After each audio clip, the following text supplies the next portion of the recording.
या लंकेपर्यंत कशी काय आली? लंकेपर्यंत येऊया, लंकेच्या राजप्रासादापर्यंत खऱ्या अर्थाने तिच्या पाऊलखुणा बंदावल्या. अर्थात आता अगोदर तर खऱ्या तर लंकेचे अधिपती लंकेश म्हणजे आमचे काका विभीषण यांची भेट घ्यावी आणि खऱ्या तर त्या रक्ताक्षर आपल्या स्वाधीन करण्यास विनंती करून आपला उद्दिष्ट साध्य करावं. लंकेश विभीषण काका सौमित्र पुत्र चंद्रकेतू पूर्वीला लंकास आपल्या पवित्र पदकमली प्रणाम विजयी भव. सौमित्र पुत्र नाव काय म्हणलास बा? चंद्रकेतू. चंद्रकेतू. सो राज्याचा त्याग करून या लंकेपर्यंत लांबचा पल्ला गाठत प्रवास केला. का रे बा? काय अशी करत तुला भासली म्हणून आज या लंकेच्या राजा विभीषणाची आठवण तुला झाली. लंकेश खरा हा योगायोग समजूया किंवा तुमची माझी आता ग्रंथिका होते. अर्थात योगायोगाने तुमची माझी ग्रंथिका झाली. तुमच्या वयाचा मान लेकर तुमच्या जगाशी भिडको मंगल आश्रमात गेला त्यावर समाधानी झालो.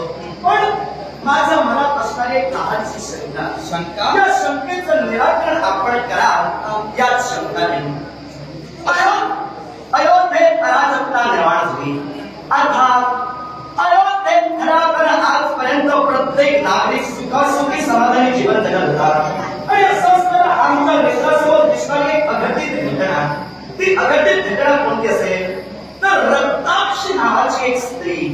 ही स्त्री आमच्या राज्यातील लहान बालकांना आपल्या भक्षस्थानी पाडून त्या लहान बालकांना खऱ्यातर जनसंख्यापासून नष्ट करत त्यांचं रक्त पीत होती. अर्थात नेत्रासमोर घडणारी घटना ही मला अनुचित वाटली. त्या रक्ताक्षीला मी प्रतिकार केला आणि खऱ्यातर युद्धातून पलायन करून ती रक्ताक्षी खऱ्यातर या लंकेपर्यंत आली. तिच्या पावलावर पाऊल ठेवून मी इथपर्यंत आलो आणि तुमची माझी ग्रंथिका झाली. माझी आपल्याला विनंती, ती रक्ताक्षी तिला आपण पाहिला का? ती कवळा मी तुमच्या सोबत समोर आहे का? रक्ताशी नामक स्त्री म्हणे अयोध्येच्या पुण्यमय क्षेत्रात गेली आणि कोवळ्या कोवळ्या बालकांचं रक्त प्राशन करते. अशा रक्ताशी स्त्रीला खेचून ठार मारायला हवी. कारण विषारी सर्प दुसऱ्याला उपद्रव करण्यापूर्वी खेचायला हवी. अग्नीची ठिणगी वळवा पेटवण्यापूर्वी विजवायला हवी. रोग हा संसर्गजन्य आहे. इतरांना लागण होण्यापूर्वी हाकीम वैद्य नपेक्षा देवतांचे धन्वंतरी खाली आणून त्याच्यावर योग्य तो इलाज करायला हवाय. चला मी सैन्य माझं बरोबर देतो. रक्ताशी मिळेल तिथं खेचून ठार मारा. आपल्यापर्यंत रक्ताक्षी आली नाही. आम्ही तिला ओळखत सुद्धा आपण तिला पाहिला नाही. आपलं सैन्य आमच्या बरोबर देण्यासाठी आपण जी खऱ्यातर आमच्या कार्यात खऱ्यातर जो आपला सक्रिय सहभाग दाखवला त्याबद्दल आपले मनपूर्वक आभार. पण ती जर इथपर्यंत आली नसेल तर अधिक काळ मी इथं थांबणार नाही. कारण त्या रक्ताक्षीचा शेवट झाल्याशिवाय माझ्या मनाला स्थिरता नाही. अर्थात अनेक बालक त्याच्या भक्षस्थानी पडण्यापूर्वी त्या रक्ताक्षीला मी जनसंख्यापासून सगळे आपला रक्ताक्षीचा आवाज काय प्रकार समजावा. विभीषणांनी खरं तर आमची फसवणूक केली काय? नाही मी ऐकतोय ते सत्य आहे का? हा आवाज माझ्या ओळखीचा मला दिसतोय. अर्थात खात्री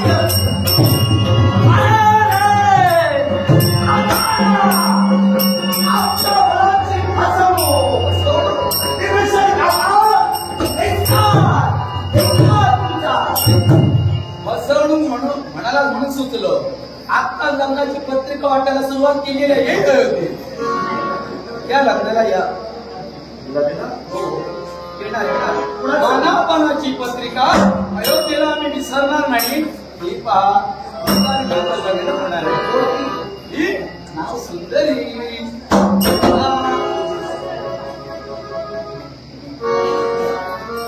यांचं असं कधीपासून व्हायला विभीषण लग्नाची पत्रिका अयोध्येपर्यंत येणार आहे. येणार आहे. म्हणजे लंकेत कुणाचं लग्न आहे? काही कुणाचं नाही, स्वतः माझं आणि हिचं लग्न ठरलंय. सांगताय काय? 40 दिवस शिल्लक राहिले. तेव्हा निमंत्रण येणार आहे. तुम्हाला आता कोणाकडून कानावर आलं असेल, राग धरू नका. आलात तर लग्नापर्यंत थांबा. लंकेश काय करताय? काय ते काय बोलताय? बरं ते बोलतोय. आमची फसवणूक करताय का? अरे लग्न आहे बाबा, नारद मुलीच्या साक्षीने आहे. अजून काय फसवणूक करू? येऊन गेले का तुझ्यापूर्वी? लग्न आहे आणि हिच्या समोर तुमचं लग्न आहे. ऐका, ज्या रक्ताक्षीची मागणी मी तुमच्याकडे केली होती ती रक्ताक्षी दुसरी तिसरी कुणी नव्हे तर प्रत्यक्ष जिला तुम्ही सुंदरी हे देऊन तिच्याशी लग्न करताय ती हीच ती हो. तेव्हा माझी फसवणूक करू नका. माझे नेत्र मला कधी दगा देऊ शकत नाही. तेव्हा तिच्याशी तुम्ही लग्न करणार त्या स्त्रीला एक तुमचा शासन देण्यात का अपेक्षा त्या आदरणी स्त्रीला तुम्ही काय माहिती आहे? नाही अजून माहिती. तुझं हे पोरमत आहे आणि पोरमत उद्धटपणे चटकन काही बोलतो. मग आमचं जर बसवत आहे ज्येष्ठ मताला योग्य काय ते सांगा, मी ऐकण्यास सूर्याच्या आड मेघांची दाटी झाली तर काही जणांना अंधार झाल्यासारखा दिसतो आणि मेघ दूर झाल्यानंतर दिवस झाल्यासारखा दिसतो. तसं तुझं झालं. तुला जे दिसती ती रक्ताशी आणि आता ती सुंदरी ती रक्ताशी दिसते. हा नेत्राचा तुझा दोष आहे, माझा नव्हे. माझ्या नेत्राच्या दोषापर्यंत तुम्ही जाऊ नका. माझं शरीर आजपर्यंत मला व्यवस्थित साथ देतंय. हो. मी सुदृढपणे वावरतोय. माझे नेत्र कमकुवत झाले हे अलीकडे तुम्ही काही त्यामुळे तुम्हाला माहित नाही. ही सुंदरी आहे, ही सुंदरी आहे आणि सुंदरीच्या नावानं मी तिला ओळखतोय. लग्नाच्या आण्यावाट्या रक्ताशी आहे, लहान मुलांना खाते आहे. हा तुमचा आरोप हिच्यावर की रक्ताशी? आता ती सुंदरी आहे हे तुम्ही मान्य केला म्हणून माझ्या नेत्रातले दोष तुम्ही सांगितला. तुमच्या मताला फक्त तुम्ही ग्राह्य म्हणून खऱ्या माझ्यावर टीका केला. मी त्या स्त्रीला रक्ताक्ष म्हणून पाहिली. ती स्त्री रक्ताक्ष हो. तेव्हा मी सांगतोय ही सुंदरी नव्हे, ही रक्ताक्ष आहे. तुमच्या नेत्रांची आता तपास. तुम्ही दुर्गुणी म्हणून जेव्हा पाहिली ती ही म्हणता आणि मी सद्गुणी म्हणून भावी जीवनाची सहचारी पाहिली ती सुद्धा ही सुद्धा. आता लंकेचे आता राजे झाला. राजासारखे बोला, राजासारखे राहा, आंधळा न्याय करू नका. राजासारखे बोला आणि राजासारखे वागा असं तुम्ही काय म्हणता. तुम्ही न्याय करू नका. मी काय असं अन्याय बोललो, वावगं बोललो ते आधी मला सांग. अन्याय आणि राजासारखे बोला. तुझा जन्माधी कधी झाला तो लक्षात घे. बरोबर. ज्यावेळी अरे राम युद्धाला कौल लागली त्यावेळी खऱ्यानं तुझ्या कुटुंबाला सहाय्य करता मी झालो. मेघनाथ म्हणजे इंद्रजी माझा पुतण्या मेघाच्या आड सरवृष्टी केली आणि तुझा पिता सौमित्र याला धारातीत पाडिलं.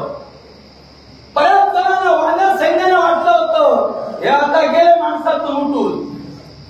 पण काय झालं त्यावेळी सुषेण नावाच्या वैद्याला मी सूचना केली चला आणि वैद्य त्याच्यावर इलाज करायला हवे.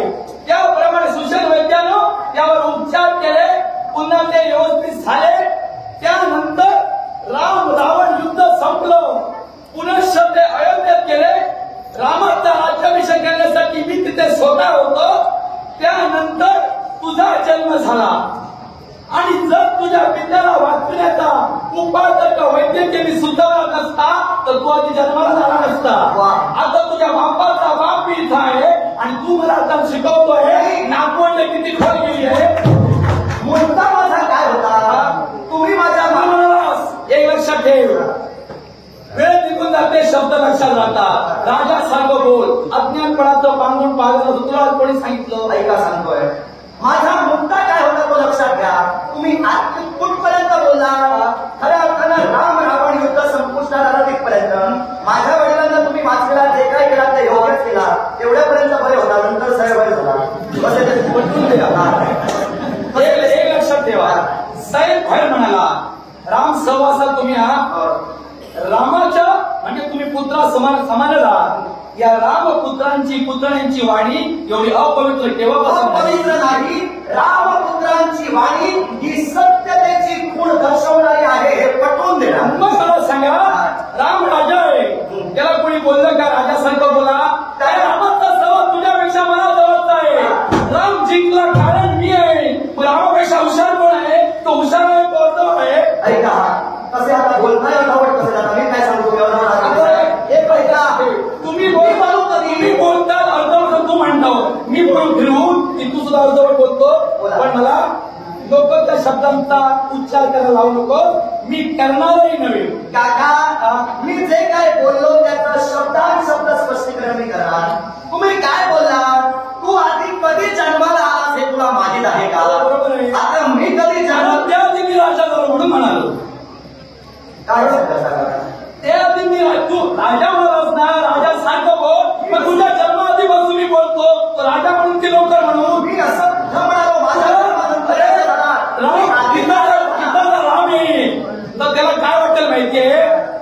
विभीषण बोलतो राजासारखा आणि सौमित्र पुत्र बोलतो नोकरासारखा. तेव्हा दुसऱ्याच्या राज्यात गेल्यानंतर बोलायला दिशी उद्धटपणाचे शब्द माझ्याजवळ संग्रही पुष्कळ आहे, पण त्याचा उपयोग कुठं करायला हवाय हे कळायला हवंय. तुझा मुद्दा काय? रक्ताशीनं लहान लहान पोराला गिळंकृत केलेलं आहे. मी म्हणालो ही सुंदरी आहे, माझं काय चुकलं? मला सुंदरी म्हणून परिचित आहे. तू सांगशील आहे ना? मी मान्य करू. मग तुम्ही जिला सुंदरी म्हणून मान्य केला, तुम्ही जी प्राप्त परिस्थिती अनुभवला त्यावर तुम्ही विश्वास ठेवला. मग मी जी प्राप्त परिस्थिती अनुभवली त्यावर मी विश्वास का ठेवू नये? मी जिला रक्ताक्षी म्हणून पाहिलं तीच ही रक्ताक्षी. तुम्ही सुंदरी, मी कसं काय मान्य करू? तसं तुम्ही ऐका, मी आधी बोलतोय. तुम्ही काय म्हणाला? तू कधी जन्माला आलास यादी तुला माहित आहे का? असंच बोलला. ऐका, मी कधी जन्माला आलो आहे मला माहित आहे. कसं ते ऐका, सांगतो आता. शब्द पटवून सांगतोय. खरं आमच्या 40 पिढ्या आणि या 40व्या पिढीत आमचे प्रभू रामचंद्र अयोध्येचे राजा झाले. आम्ही 41व्या पिढीत. ब्रह्मदेवांचा पुत्र मरीची, मरीचीचा पुत्र कश्यप, कश्यपचा पुत्र विवस्वानचा पुत्र वैवस्वत म्हणू, वैवस्वत म्हणूचा पुत्र इक्ष्वाकूचा पुत्र कुक्षीचा पुत्र विकुक्षीचा पुत्र बाणचा पुत्र अनरण्यचा पुत्र पृथूचा पुत्र त्रिशंकूचा पुत्र धुंधुमारचा पुत्र यवनाश्वचा पुत्र मांधाताचा पुत्र सुसंधीचा पुत्र ध्रुवसंधीचा पुत्र भरतचा पुत्र असितचा पुत्र सगरचा पुत्र असमंजसचा पुत्र अंशुमानचा पुत्र दिलीपचा पुत्र भगीरथचा पुत्र ककुत्सचा पुत्र रघुचा पुत्र प्रवृद्धचा पुत्र शंखणचा पुत्र अग्निवर्णचा पुत्र सुदर्शनचा पुत्र शीघ्रचा पुत्र जर पाहायला गेला तर मुरुचा पुत्र प्रशेक्षुचा पुत्र अंबरीशचा पुत्र नहुषचा पुत्र ययातीचा पुत्र नाभाचा पुत्र अजचा पुत्र दशरथ आणि 40व्या पिढीत राम लक्ष्मण.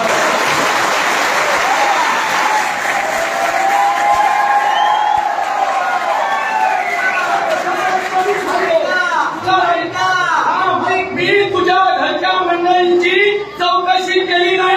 कारण तो प्रभू रामचंद्र हा देव तत्वाने नटला आहे. तो देवगुणी आहे. तो देवगुणी कसा आहे हे तुला मी सांगू शकतो. किती सांगितलीस?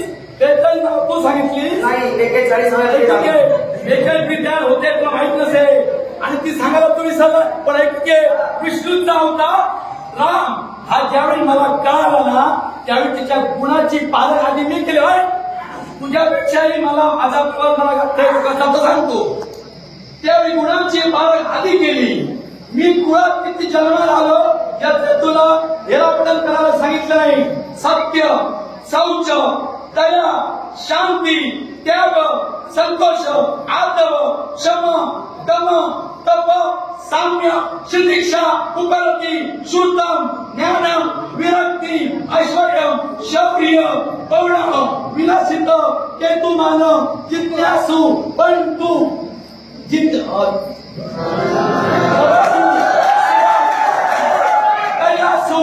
आणि त्याच्यानंतर अस्तित्व सनातन पूर्ण ब्रह्मांड मी निवडला. त्या 42 गुणांचं वर्णन ज्यावेळी देवानं केलं त्या आज माझ्या ध्यानी राहिलं. आपण खूप अट्टास करतो इतरांपेक्षा आपलं वर्चस्व प्रस्थापित करण्याचा. तुम्ही काय बोलला? बोलायला सुरुवात केला. मी ठरवून आलो नाही तेव्हा तू ठरवून आला हे सांगायला हवंय. बंधन ठरवता एवढं सांगणं सुद्धा पुरं आहे बाबा. काका ऐका मला काय म्हणायचं होतं. काय ते बोल तुला जे काय बोलायचं काका तुम्ही काय म्हणाला? तू कधी जन्माला आलास हे तुला माहीत आहे का? मला माहीत होतं. या तुमच्या प्रश्नाचं खंडन करण्यासाठी मी बोललो. मला माहीत होतं माझं पाठ होतं वगैरे जे काय तुम्ही सांगताय ते मी आपण मला सांगितलेलं नाही. पण ह्याचाही काय तुम्ही सांगितलं त्याचा संबंधच नव्हता. ऐका ऐका ऐका आम्हाला देव का म्हणलो? तू म्हणाला ना राजासारखं बोल. त्या राजाचा आदर्श मी घेणार होतो आणि त्यानंतर मला राज्य करून तो राज्याभिषेक बसला. पण जगात राजा तो होता. या गुणात मी ओळखला तेव्हा मी राजा हे सांगायचो. असं जर तुम्ही सांगा त्याच्या तुझ्या बेटे झाले ना कुणाला माहित नव्हतं तो किती गुणांनी नसला तो. ऐका ते माहित होतं तर सांग. आता तुम्ही काय सांगता? जर राघवाचे गुण तुम्ही घेतला म्हणजे आमच्या काकांचे गुण घेतला आणि आमच्या काकांच्या सहवासात पाहिला म्हणून तुम्ही जर हे सगळं सांगत असाल तर मी तरी असं म्हणतोय याच आमच्या काकांचे शब्द तुम्ही पायदळी दिला. कसं ऐका ज्यावेळी आमच्या कुळातील एक राजकर्ते म्हणजे इक्ष्वाकू आता मी बोलून मोकळे झालो होतो. या इक्ष्वाकू राजांना विश्वकर्म्यानं निर्माण केलेली श्रीरंगधराची मूर्ती ही ब्रह्मदेवांकडून त्यांना मिळाली होती. अर्थात ही मूर्ती त्यांनी इक्ष्वाकू राजांना दिली आणि ती मूर्ती आमच्या अयोध्येत इक्ष्वाकू राजांपासून खऱ्या अर्थानं प्रतिष्ठापना करून तिथं होती. आमच्या अयोध्येतील प्रत्येक राजा प्रत्येक राजवंश हा त्या मूर्तीचे पुढे नतमस्तक झाल्याशिवाय आपल्या कार्यकारिणीला सुरुवात करत नव्हता. पण राम रावण युद्धात आपण आम्हाला अनमोल सहकार्य केला त्याबद्दल तुमचे आम्ही ऋण फेडू शकत नाही. मान्य करतोय मी. जे तुम्ही सहकार्य केला ते केलाच अनमोल सहकार्य असं कोणी करणार सुद्धा नाही. ते सहकार्य तुम्ही केला. अर्थात ज्यावेळी राम राज्याभिषेक होत होता त्यावेळी त्या राज्याभिषेकाला तुम्ही मोठ्या उत्साहानं आला. त्यावेळी ती श्रीरंगधराची मूर्ती तुम्ही तुमच्या नेत्रांना पाहिला. तुमच्या मनात इच्छा निर्माण झाली की ही श्रीरंगधराची मूर्ती आपण आपल्या लंकेत न्यावी. बरोबर? तुम्ही जे आमच्यावर उपकार केला होता या उपकाराची परतफेड म्हणून ही श्रीरंगधराच्या मूर्तीची मागणी आमच्या काकांकडे म्हणजे राघवांकडे तुम्ही केला आणि राघवांनी आमच्या काकांनी ती मूर्ती मोठ्या आनंदाला तुमच्याकडे दिली होती ना. मग तुम्ही ती मूर्ती घेतला आणि तुमच्या लंकेच्या दिशेने म्हणजे दक्षिण दिशेने प्रवास करण्यासाठी गेला. पण ब्राह्मणांचा नियम बोलतोय एक ब्राह्मण हा आपल्या नियमावलीला कधी बाधा आणू देत नाही. अर्थात जात असताना माध्यान्ह समयाला तुमची स्नान संध्या करण्याची वेळ झाली तेव्हा त्या कावेरी नदीकडे तुम्ही थांबला. कावेरी नदीतील एका बेटाकडं ती श्रीरंगधराची मूर्ती तुम्ही ठेवला. स्नान करण्यासाठी आत गेला. स्नान केला. बाहेर आला. पुनश्च मूर्ती उचलण्यासाठी तुम्ही गेला त्यावेळी ती मूर्ती त्या बेटातून आलेला. ज्यावेळी आमच्या राघवाने तुमच्याकडे ती मूर्ती दिली होती त्यावेळी तुम्हाला सूचित केलं होतं की ही मूर्ती लंकेतच नेऊन तुम्ही पुजावी. मग ती मूर्ती तिथून हलली नाही. त्यावेळी आकाशवाणी झाली आणि आकाशवाणी झाली तेव्हा तुम्हाला सूचित केलं गेलं ही मूर्ती आता इथून हलणार नाही. ती जमिनीला स्पर्श करण्या अगोदर तुम्ही लंकेत न्यायला हवी होती. आता हे लंकेश या मूर्तीचं खऱ्या अर्थानं दर्शन या कावेरी नदीच्या या बेटाकडे येऊनच तुम्हाला घ्यावं लागेल. अर्थात त्यावेळी त्या क्षेत्राला श्रीरंग तीर्थ क्षेत्र म्हणून ओळखलं गेलं जिथं हे लंकेश खऱ्या अर्थानं त्या मूर्तीचं पावित्र्य जपण्यासाठी प्रतिनिधी तिथपर्यंत जात आहे. त्या मूर्तीचं दर्शन घेऊन यथाविधी पूजा करून पुनश्च तुम्ही इथं येतात. मग आमच्या काकाने तुम्हाला सांगितलं होतं लंकेत देऊन त्या मूर्ती पूजा. ती मूर्ती कावेरीच्या बेटात कशी राहिली सांगतो तुला. राघवानं मूर्ती माझ्या सांगण्यावर माझ्याजवळ दिली होती. ते हा अनेकांच्या उपयोगी ठरावा. कारण लंकेत गेल्यानंतर कुळ हायकोच माझा होता रावण मेल्यानंतर सुद्धा. ज्यावेळी निद्रा अवस्थेत असताना माया विद्येचं जाल टाकून एक वेळ मी विष्णू भक्तीला बसलो असताना त्यातून विष्णूच्या बैठका सहस्त्र नामावली जपली ती उचलली होती आणि त्या राक्षसानं आपल्या पात्रा भवनात गेली होती. याची जाणीव पूर्ती मला होती. पण रामबाणानं कोण अधोगतीला जाणार नाही, सगतीला जाणार. कारण रामाने तयार केलेलं वाक्य होतं, राम जाणे रावणा आणि रावण जाणे रामा. हे बरोबर आहे. मग बाळ ज्यावेळी ती पाताळाच्या ठिकाणी नेली गेली त्यावेळी संजीवनी ही पाताळात गेली. तज्ञ शुक्राचार्य यांची छाती अभिमानानं मोठी झाली. आता माझं कुळ हे शतपटीनं ग्रहण राहणार आहे. एकही शिष्य माझा मरणार नाहीये. कारण प्रभूच्या हातची ज्यावेळी मूर्ती असते किंवा वाचिक नामस्मरणाची पोथी असते ती अमृताच्या पाजरासारखी असते. मग एकदा ती नेली आणि असुर बलवंत झाले, आमच्यावर स्वारी केली, देव त्यांना बंदीखान्यात टाकले. त्यावेळी मी दूर राहिलो. त्यावेळी ती प्रसंगाची आठवण झाली. दूरचा प्रवास गाठत असताना सारथीला मी सांगितलं, गोदावरी त्याच्या आधी 2 नदी ओलांडून पुढे आलो. गोदावरी स्नान करण्यासाठी सारे जण करलो. ज्यावेळी मी तो हात बुडालो त्यावेळी साक्षात्कार मला शेषाचा झाला आणि त्या शेष साक्षात्कारावरून मला कळालं शेषाचं शयन हे रिक्त दिसत आहे. मग ते भरणार कधी तर विष्णूमय म्हणजे तुम्ही आता म्हणाला श्रींगार मूर्तीनं. म्हणून मूळ स्वरूपाचा राम विष्णू अयोध्येत आहे पण मूर्ती स्वरूपाचा राम त्या शेषावर बसवून टाकला. माझ्या प्रश्नाचं उत्तर हे नव्हतं. मला काय सूचित करायचं होतं, जिथं माझ्या काकांनी तुम्हाला सांगितलं होतं लंकेपर्यंत घेऊन जा, ती मूर्ती तुम्ही अर्धावर ठेवला म्हणजे त्या ठिकाणी एका राजाचे राघवाचे शब्द काहीतरी तुडविले गेले. तेव्हा माझा हट्ट एकच आहे, तिला मी रक्ताक्षी म्हणून पाहिली. ती रक्ताक्षी माझ्यामध्ये रक्ताची आहे. तिला अपराधी स्त्रीला तू किती हट्टास केलास तरी मला माहितीये ती सुंदरी आहे. तुझ्यासाठी नावात परिवर्तन करणारा लंकेचा राजा विभीषण समजा समोरचा समाजाचा वध केला, सत्याचा अवलेस होता म्हणून वेळोवेळी मी सत्याच्या ठिकाणी थांबायलो. पण तुम्ही जर तुमच्या सगळ्याचे ठाव असाल रक्ताक्षीला सहजासहजी जगू देणार नाही. तुम्ही जर तिथं संभावत होत असाल तर अमान्य करून तुमच्या जीविताचा सेवक तू हा तुझा हट्टास आहे. तर घोडारी पत्नी ही दुसऱ्यानं मारावं स्वतःचं वैरत्व ओढून घेऊ नको. त्या लंकेचा राजा आहे, तिची घोडारी पत्नी ही साम्राज्ञी असते आणि राजा हा बाबा समा घोडारी पत्नी आई समान असते. मुलांना आईवर श्रद्धा चालवावं. मी खऱ्या अर्थानं नात्यांचा विचार निश्चितच केला असता पण माझ्या नजरेची स्त्री अपराधी ठरली. माझे हेंद्र मला कधी फसवू शकणार नाही. आता मी पाहिलं ते सत्य आहे. आता ही स्त्री लाखांसाठी उपकवी आहे. आता भविष्यात अक्षराची वेळ येऊ नये म्हणून ते सत्य मी पाहिलं. त्या सत्याच्या अवलंबन तू सत्य नाही असत्य पाहिलेलं आहे का? रामराज्यामध्ये रामराज्याच्या सुरुवात झालं.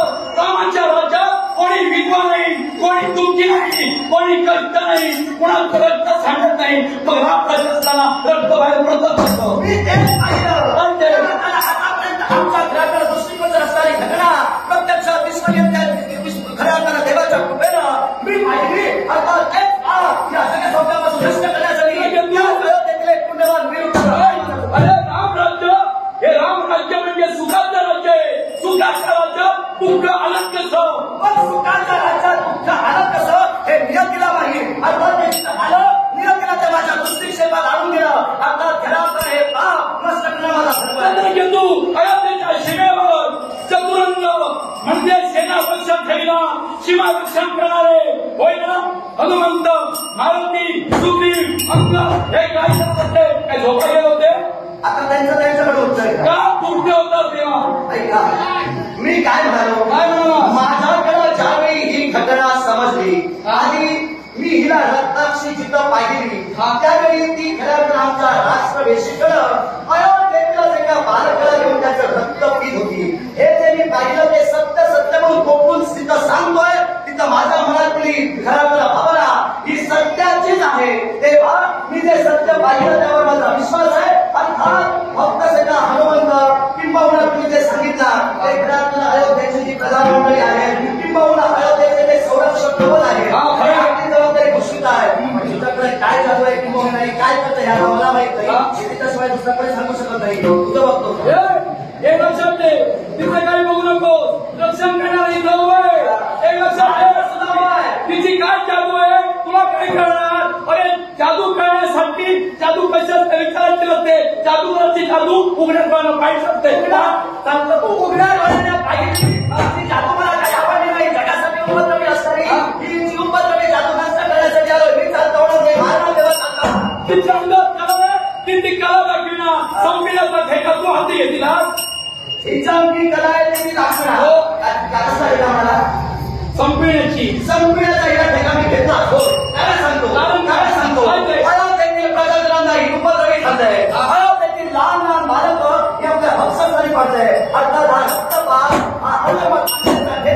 घेतला म्हणून मी सांगितलं यापूर्वी राम राज्य हे सुरळीत राज्य आहे मग राम राज्यात दुःख कसं राम राज्यात दुःख आलं हे हिच्यामुळं आता दुःखाला देवेळी संपणं आमचा सर्वांचा धर्माला विचारतो राम राज्य आहे धर्माचं आम्ही स्थापन करून आलो आता तर अरिष्ट आहे तर तुम्ही कुठे कोण उद्धर वाटता त्यामुळे पोरांनी उत्तर मागू नका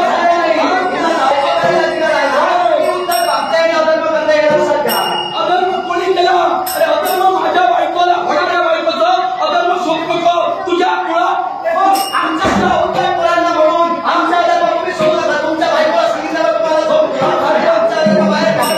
व्हायची मी सामर्थ्य रक्षण करणार आहे तुमच्या सीमेचं रक्षण करणारे कोणतरी करते होते ना तुम्ही सीमेच्या बाहेर का तुम्ही सीमेच्या बाहेर का कारण नियम करून दिलेला आहे राम राज्यात रक्षण ठेवलेलं आहे चिरंजीव साक्षात वज्र आहे अकरा आरोग्य सगळा हनुमंत आहे सुग्रीव आहे अंगद आहे जामवंत आहे मग तू काय रे का याला कारण सांगतो तुम्ही दैवी तेजाच्या म्हणजे तुम्ही ब्रह्मा तुम्हाला आता वियोग झाला अयोध्येतून ब्रह्माला वियोग कसा आणि वियोग आता जाणार ते ब्रह्म कसे याला कारण आहे ब्रह्मा विश्वास अचल अवस्थेत आहे अर्थात अचल ऐका आई सर्वजण पोहोचला आहे कारण तू मनुष्य जन्माला आलास मनुष्य जन्माला आलास आणि तुम्ही अरे बाबा मी ब्राह्मण निमित्त मनुष्य निमित्त मी तुझ्यापर्यंत आलोय एक प्रश्न तुम्हाला विचारतोय तुम्ही काय म्हणालात मला विरोध कसा आणि विरोधी ब्रह्म कसा हो पण मनुष्याने जन्माला आलेल्या मनुष्याला ब्रह्मतत्वानं मंडित असताना ब्राह्मण म्हणतोय ब्रह्माला विरोध कसा विरोधी ब्रह्म कसा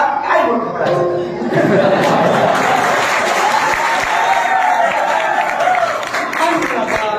तुझे काही बोलतोस ना ते नीट शुद्ध भानावर बोल ब्रह्म सांगतो ब्रह्माला वियोग कसा रे ब्राह्मणच सांगणारे तुम्ही सूर्यवंश कुळे ना जरूर तो क्षत्रिय आहे क्षत्रियांना ब्राह्मण कशा समान आहे क्षत्रियांना ब्राह्मणांनी आपल्या संरक्षणाचे चापवान आम्हा क्षत्रियांच्या हाती दिले अर्थात ब्राह्मण क्षत्रियांना विद्या समान विद्या समान आहे मग विद्या समान हा मूर्खपणा आहे आता विद्या समान अरे बाबा तुम्ही काय म्हणलं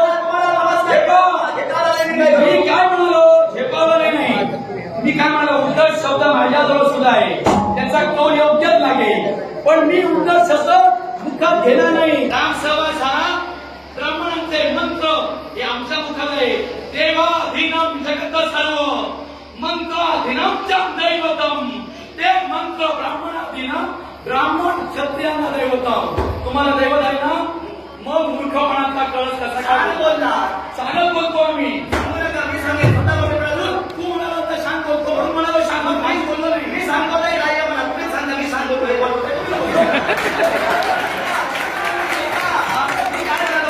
तुम्ही छानच बोलला देवाधीनम जगत सर्वम मंत्र अधीनम देवतम ते मंत्र ब्राह्मणाधीनम ब्राह्मणो मम दैवतम ब्राह्मणो मम दैवतम असं म्हणताय कुणी ब्राह्मण आहे कोणाचं दैवत म्हणताय कुणी काय म्हणतो शरीराला ब्राह्मण मी शब्दाचा वापर कसा केला तो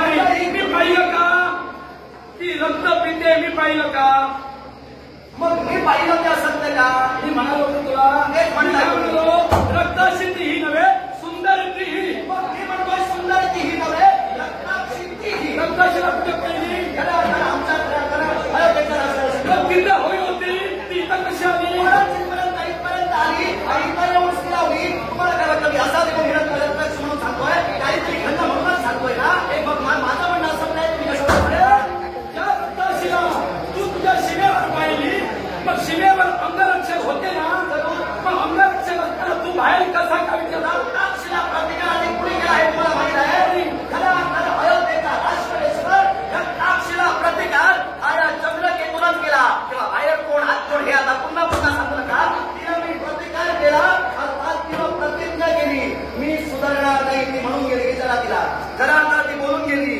मी आता यापुढे काय करता ते पहा अर्थात पुन्हा ही येईल अयोध्येतील लहान मुलांना फसवणारी पाडेल मग आम्ही काय न्यायासाठी फक्त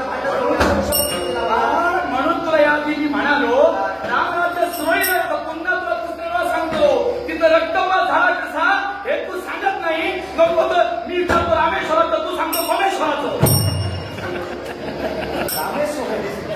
सोमेश्वराचं ऐका म्हणूनच म्हणालो चंद्र गोरा कोमेजला शिव कृपया योगे पुन्हा ते जाणला ज्योतिर्लिंग पहिले ब्रह्मदेवे अर्चिले सोरतीचा सोमनाथ नैवेद्याची खाती ते नांदेड संपून कैला सीता हे आमच्या दळे तू विरोध त्यावेळी इंद्रजिताचा युद्धाचे काही तू भेट काही सांगितलीस ना यापैकी ते गिरविलेत बाबा ते देव गिरविले मी बोलतोय